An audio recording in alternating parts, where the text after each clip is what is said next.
Assalamualaikum warahmatullahi wabarakatuh. Oke, 12 kelas 12, gimana kabarnya hari ini? Insyaallah sehat selalu ya. Baiklah, minggu kemarin Ibu sudah bilang kita project kita atau materi kita yaitu tentang berkarya dengan imajinasi. Oke, sebelum kita memulai, marilah sama-sama kita membaca basmalah terlebih dahulu. Bismillahirrahmanirrahim. Oke, baiklah. Langsung saja kita masuk. Ini sebetulnya bukan materi, ini hanya tambahan-tambahan atau untuk stimulus untuk memancing gimana caranya tahap proses kreatif itu. Oke, baiklah, kita masuk ke tahap proses kreatif untuk ide yang lebih imajinatif. Proses kreatif menjadi sangat penting dalam pembuatan sebuah karya karena di tahap ini kamu bisa mengulik ide supaya lebih matang lagi. Oke, jadi ternyata berpikir kreatif ada tahapannya loh.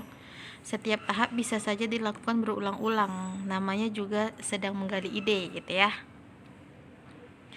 Oke, langsung saja kita masuk ke tahapan-tahapannya, yang mana dimulai dari persiapan, inkubasi, insight, evaluasi, dan elaborasi.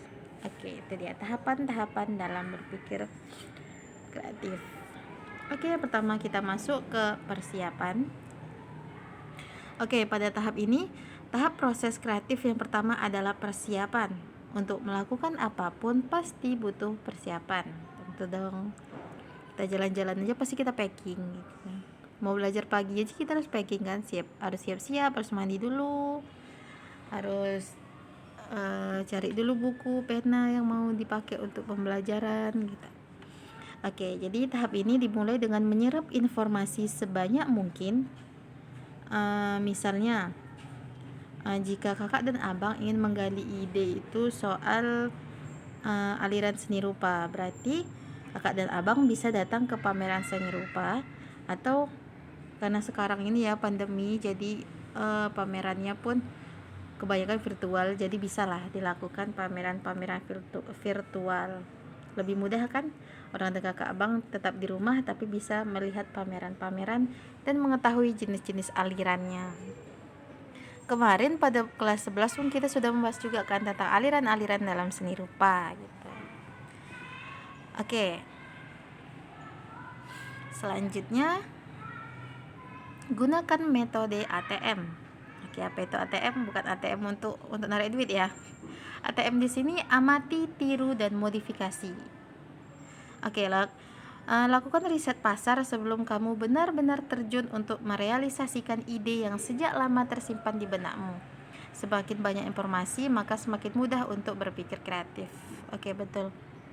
Jadi gitu ya, salah satu untuk menimbulkan kreativitas kita itu kita harus banyak mengamati, dan setelah mengamati kita tirunya bukan tiru plek apa yang kita lihat itu kita tiru, tapi tirunya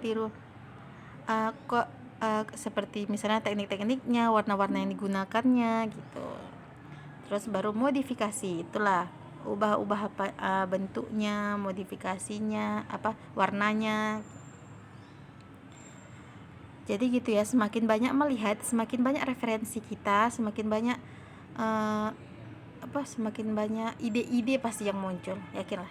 Jadi banyak-banyak melihat di sekarang nih zamannya internet ya banyaklah melihat di internet. Kan orang kakak dan abang nih main IG nih.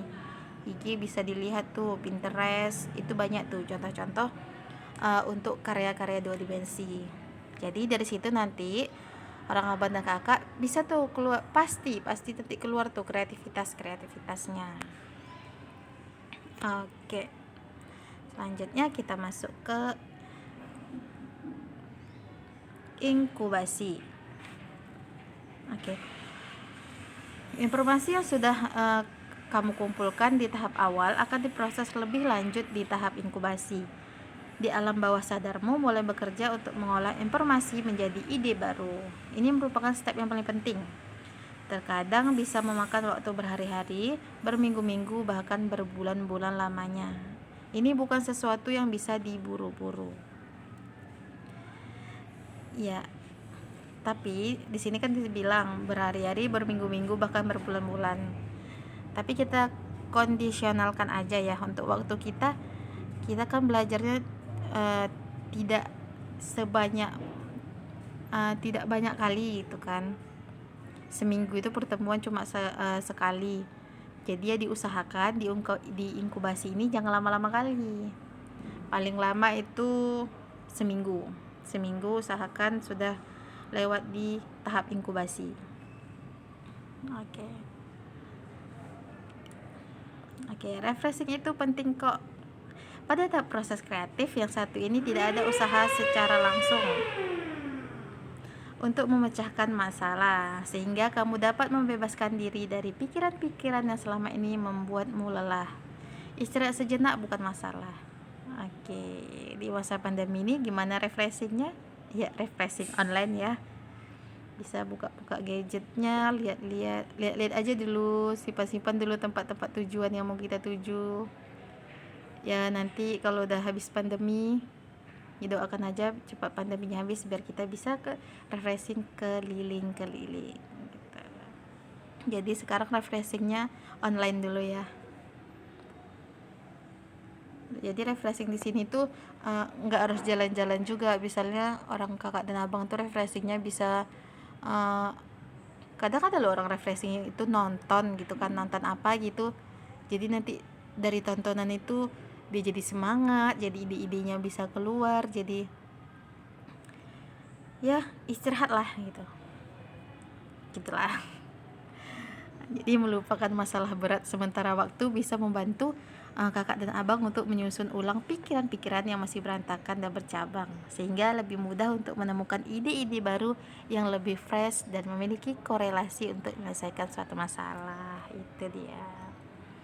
Oke, selanjutnya itu ada insight. Oke, insight ini lebih ke tahap celing gitu. Kenapa kita bilang ini tahap celing? Karena bagai mendapat ilham dari Tuhan, tiba-tiba muncul tuh gagasan yang mencengangkan, yang kok bisa kita dapat gini gitu.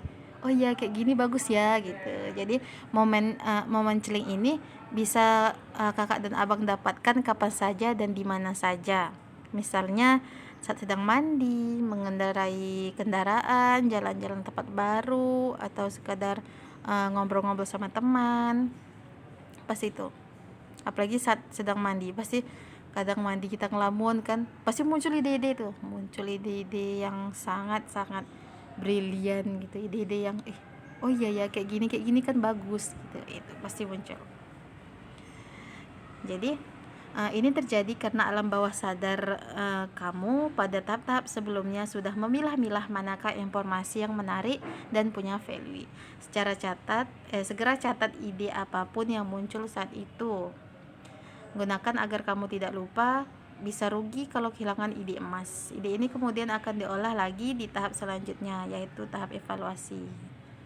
Ya, jadi di insight ini begitu dapat, usahakan langsung simpan, langsung catat, atau langsung lakukan gitu. Misalnya desain ini, kalau ada kesempatan langsung aja gambar gitu. Kalau belum sempat gambar ya udah catat aja dulu gagasannya gimana, ininya gimana gitu. Jadi jangan lewatkan, kalau udah muncul segera lakukan gitu. Oke, selanjutnya masuk ke tahap evaluasi. Oke, tahap berikut ini adalah tahap evaluasi ide. Di sini kamu memerlukan kritik untuk refleksi diri. Apakah ide saya layak dan memungkinkan untuk direalisasikan? Apa saja yang kurang? Bagaimana cara mematangkannya? Orang yang sudah andal sekalipun pasti melewati proses ini. Ya, betul. Bukan berarti kalah sebelum bertindak, tetapi tahap ini merupakan cara terbaik untuk menilai gagasan kamu sendiri. Oke, jadi di tahap evaluasi ini nanti kita bakalan untuk abang dan kakak nanti bisa langsung ke ibu, bisa tanya ini gimana bu, apakah sudah bagus atau tambah apa lagi gitu. Atau kalau mau ke kawannya juga boleh, sharing-sharing ke kawannya, aku mau buat ini, menurutmu bagus nggak? Atau ada masukan, ya nggak apa-apa, terima aja. Kalau menurutmu bagus terima, kalau nggak ya udah, tapi tetap terima kasih gitu. Jadi dievaluasi ini, itulah ide-ide tadi dikembangkan lagi. Jadi kan ini, jadi bisa kita tanya nih, kadang kan di evaluasi ini juga bisa muncul ide-ide yang lebih baru lagi, karena tadi sharing ke teman-teman kan, oh iya kayak gini lebih bagus, kayak gini lebih bagus gitu.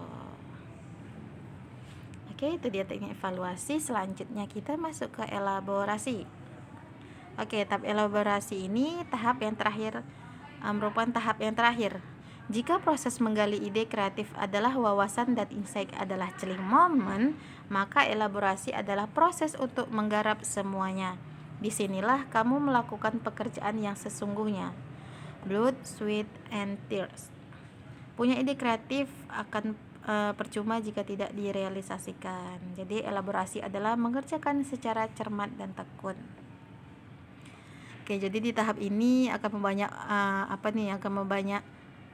memakan banyak waktu dan tenaga. Ya, kemungkinan bisa begadang semalaman. Wajar sih kalau di tahap gini gitu.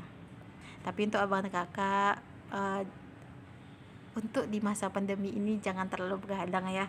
Kalau nggak penting-penting kali nggak usah gitu. Jadi usahakan, emang sih kalau bekerja, kalau buat karya itu emang nunggu momen-momen ngumpulkan niatnya itu emang payah gitu kan. Tapi kalau udah sekali buat pasti nggak mau berhenti gitu. Emang niatnya itu dulu yang harus ditekankan, yang harus tekankan kuat gitu. Karena kalau udah niat pasti di belakangnya insya Allah bakalan lanjut. Jadi kalau udah sekali mulai pasti nanti itu malas berhenti gitu. Jadi usahakan mulainya itu jangan tengah malam. Kalau tengah malam nanti berhentinya kapan? Nanti nggak tidur gitu ya. Oke, jadi kan udah besar, jadi udah pandai lah memanage waktu ya. Oke, itu dia. Itu dia tahapan dalam memunculkan kreativitas. Oke, jadi bisa diterapkan untuk pelajaran kita yang mana yaitu tentang berkarya 2 dimensi dengan imajinatif. Jadi coba lakukan dulu tahapan-tahapan ini, yang 5 tahapan ini. Insya Allah nanti imajinatif, karya kakak dan abang lebih kreatif gitu. Oke, baiklah. Ibu rasa segitu aja cukup ya. Oke, baiklah, jika ada yang ingin ditanyakan silakan ditanya di grup WA-nya, di WA kita ya. Baiklah, sekian saja.